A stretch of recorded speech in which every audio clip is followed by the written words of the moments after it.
I'm curious, like so many of the stories is you obviously having so much acceptance within the black community specifically. I'm curious, was there ever any issue being a white dude in that space that caused you problems or you lost opportunities purely just because of, what you look like? No, I think I didn't. I think it's one thing to be a white guy and you're acting like you want to hang out with black people. When you're ingrained in the culture, like I said, they saw me at the black spots when I got to LA. I wasn't doing the Comedy Store all night. I was going to Maverick's Flat. I was going to Comedic Theater. I was going to all the black shit, and not the ones in Hollywood. I'm talking about the ones in Compton and on the other side of the 10. You know what I mean? So I never saw that. Most of the comics was cool. It's so weird how, like, I saw that in New York too. Like, we would do the black rooms in New York when we were coming up, and I just didn't understand why it was so divided. Yeah. Especially, like... You're talking about the black comedy world? Yeah, no, like, why comics... White and black? Yeah, there'd be, like, these white comics that would be doing open mics. They'd be trying to get up at the clubs, and they would do these open mics that were horrible. And the black rooms... This is what I'll say about the black rooms. If you show up and you want to get up... They will get you They'll get you up. That's why I started doing it. They're way more accepting than the clubs are not going to make you send them a tape, go do this whole fucking rigmarole. And then the open mics in the city are just literally that. It's just comedians there. There's no regular audience member. So in my mind, I was just like, well, I want to go up wherever. It's not like weird to perform for black people. I grew up in New York City, but the what I saw was like mostly the non-black comics in New York would not even venture to the black rooms. Which is crazy because you figure... Don't you want to go up in front of people? Yeah, that's what I'm thinking. You want to push yourself. Like, I want to make sure these jokes they go over wherever I'm at. Yeah. And also one thing that I think really taught me in the black rooms is like the black rooms, they were not there for you to try your little misdirection math problem. Do you know what I mean? Like the white audience sometimes will entertain. They'll be like, "Oh, I see what you did there." Yeah, I got it. And the black room's like, "Oh yeah, okay, good, whatever." Yeah. Oh, so you didn't kill him? So I stabbed him. Oh, I guess you stabbed him. I don't, it was important that like you acknowledge that we're in this room. And I want to go back to that moment where like Floyd comes back in. Floyd walks into your special taping. Yeah, like.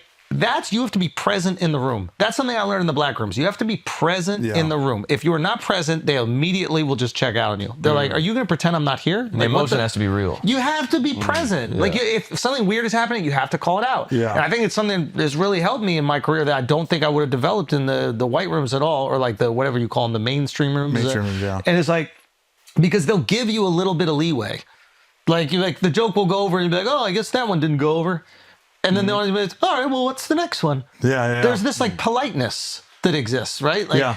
And, but yeah, it's interesting. Like you develop this like really important tool for comedy, which is being able to stay present in the moment. Not every show is going to be polite where people are like, they waited 2 weeks to get that ticket to go to the cellar and they're ready to go and they're waiting with their hands clasped like this. Yeah. Yeah, I wish more comics, especially when they're younger, would go into the black rooms. I think they learn a lot more. Yeah. I think I've only been to the cellar once. Really? In my life. Wow. Are you scared to do white rooms?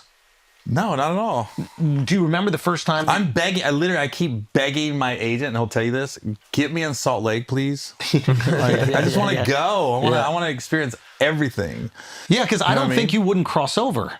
Yeah. No, I think it'd be very easy. This latest special, and it was on purpose, and somebody would be like, ooh, don't listen to haters and stuff. The one on Mint right now, there's no race jokes. And that was a purposeful thing on my part. But why? I don't think that...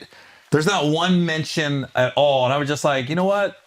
Because how this special came out was the last special I had, Broken Family, we did that on Friday. And I woke up Saturday morning and I told my manager, I said, I think I had another hour. Did we get it last night? Because we did 2 shows. She goes, yeah, we're clean. I go, I'm going to do a different hour tonight. So we sat there at the coffee shop and we wrote down bullet points. And I just remember there was 12 bullet points and it was like 1 or 2 words. And we taped it to the stage so I could glance down. And because I didn't want a choppy special. If I was going to try it, I needed the flow. So we did it in the flow of things. And it came out good. And then when I wrote it, I looked at it, I said, look, there's no race jokes in this. Almost like laughing about it. Yeah. And then when I saw it, I go, all right.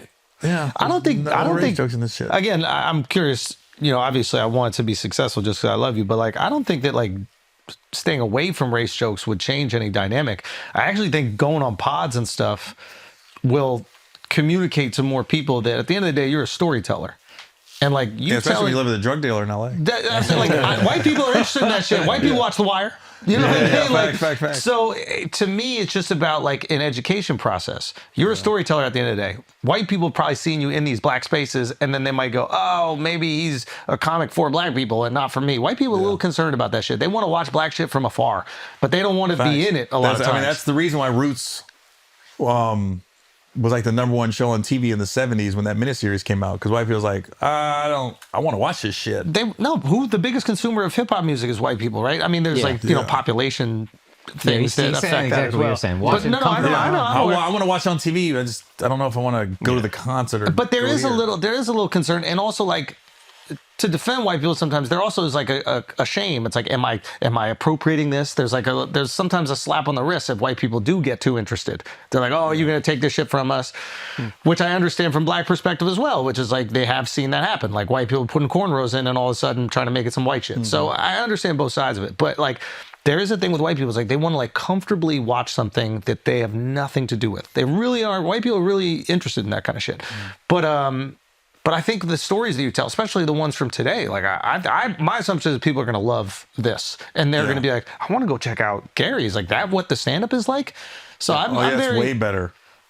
Yeah. I do coke on stage. Yeah, I stole a key from him. I do one line in his memory every fucking show, bro. Now you've been asleep since fucking February. That's why I was sweating. You gotta snort it for the homies sometimes. Do you see how the coke came out of my system? Yeah, bro. You're detoxing. This is crazy. You I know don't what need I'm this saying, fucking town no more. That wasn't lotion, it was blow. The first 20 minutes of this was rough. So I don't know what happened, dude. You were pouring. Yeah, then it just stopped. Yeah, that happened. 50 degrees. That happened on Think Like a Man. The first one. Oh my fucking god! The first time we all sat in the bar together and we're in the scene, I started leaking just like I was on here, and I didn't know why. I'm not nervous. I'm amongst friends. I go, why the fuck am I sweating? And I know my body. I'm like, just get adjusted. And then one of the producers go, Jesus Christ. That didn't help, bro. Because I'm doing the same thing. Like, I know, do they see it? Yeah. The makeup, it's the shit. And you're like, I don't think they see it. I go, because everybody's just doing their shit. Nobody's acknowledging. None of the actors. And as soon as that producer go, Jesus Christ. Then the floodgates would open. Yeah. This guy's like Samuel L. Jackson in A Time to Kill. They kept calling me Sweaty Jackson the whole shoot. I go, what the fuck, bro? And then I leaned up, and it looked like I got shot. It was just sweat in the back. But you gotta realize, it was warm. It was July. We were in a bar. And they had to shut off the AC, and then they shut off the fans. So as soon as they said we're ready to roll, it just went up like 20 degrees. And my body just takes a minute to adjust. I was fine the rest of the day. We were in that booth all day, but that first 30 minutes was like this shit. I was like, You're good now. That goddamn producer, Jesus Christ! I'm like, You don't need to say all that. And you don't want to do that in fucking Kev's right there. It was attack mode right there, Bro.